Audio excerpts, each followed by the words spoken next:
Welcome everyone to our breakdown of the 2025 electric dirt bike scene. And wow, is it a wild one this year. The market is absolutely packed with incredible machines. I'm Alex, and I've got our resident rider, Riley, and our numbers guy, Ben, here with me. Our goal today is pretty simple. Help you figure out which one of these amazing bikes is the right one for you. And just to set the tone, check out this quote. This is how someone described a bike that's barely over 150 pounds, but cranks out over 40 horsepower. It's just nuts. Man, that just nails the energy right now, doesn't it? These are not toys. We're talking about seriously high-performance machines that are changing the game. Exactly! It wasn't that long ago that electric dirt bikes were this kind of weird little hobby on the side. But now? They are front and center. They've totally hit the mainstream and are completely changing what off-road riding is all about. So what's the big pull? Why is everyone suddenly jumping on the electric train? Well, for starters, you get every ounce of power the second you twist the throttle. There's no lag, no waiting for the engine to spool up, just pure instant torque. And from a practical side, the maintenance is a dream. Forget oil changes, forget mixing gas, forget spark plugs. You ride, you plug it in. That's it. For me though, the real magic is how quiet they are. You can actually hear the tires on the dirt. You can ride in places that were off limits before because of noise, and you're not bothering anyone. It just opens up a whole new world. Okay, but hold on. Before you run out and grab one, there's something you absolutely have to know. The market has really split into two totally different camps, and this is key. Picking the wrong type of bike for the riding you want to do is a massive mistake. It's probably the most important choice you'll make. Yeah, and this comment from a writer on Reddit just sums it up perfectly.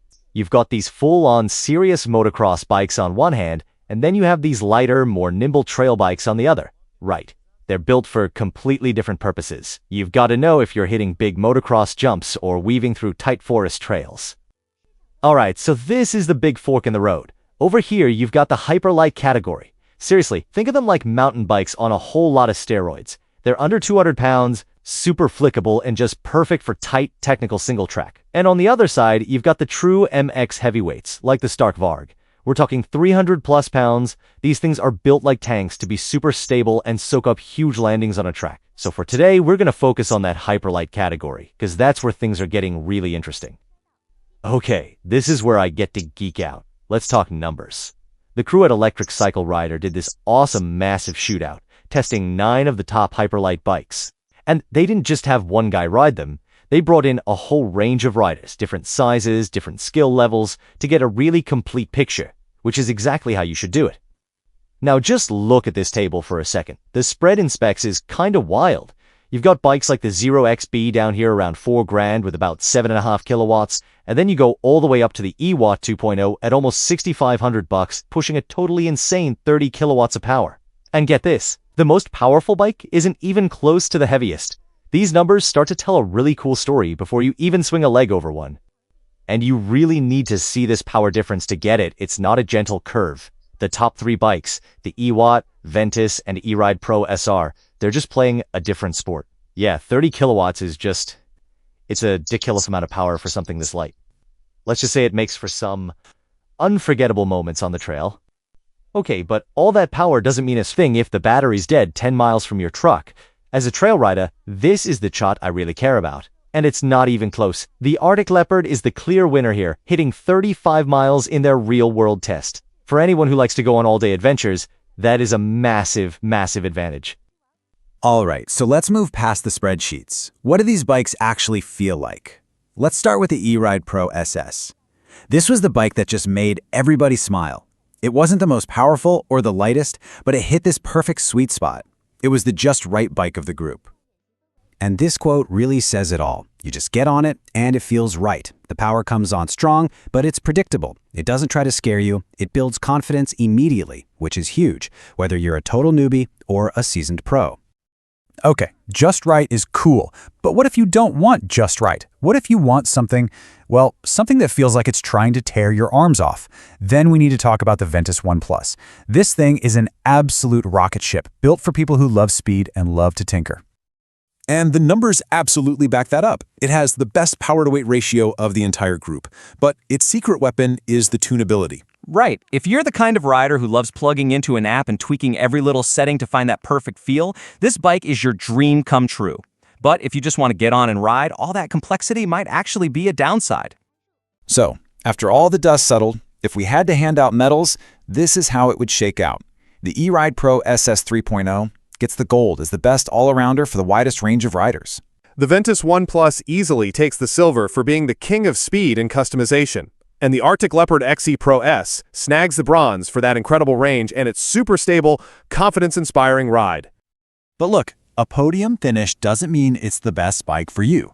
The best bike is so personal, right? It's about your budget, where you ride, what you find fun. So let's break it down by a few rider types to help you find your perfect match. So if you're just getting into this, what's the move? We'd point you straight to the Zero XB. And here's why. It's not intimidating. The power delivery is super smooth and manageable, so you can learn and build confidence. It really captures that fun, almost playful feeling of the original Surons that got so many of us hooked, all at a price that's way easier to swallow. All right, now for my people. The ones who look at a brand new bike and just see a blank canvas for upgrades.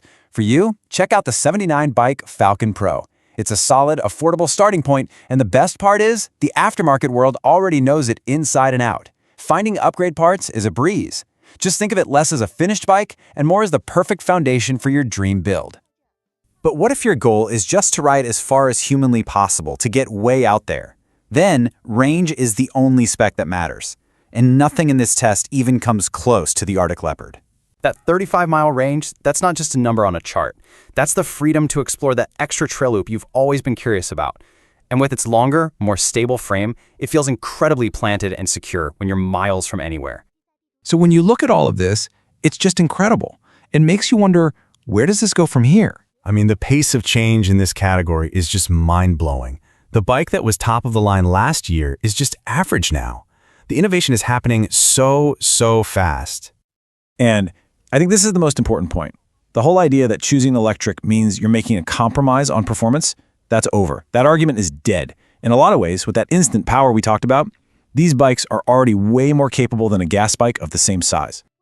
Which leaves us with one last question to chew on. The tech is clearly here. The performance is absolutely undeniable, and the amount of fun you can have is just off the charts. So it's really not a matter of if electric is going to take over the off-road world anymore, it's just a matter of when.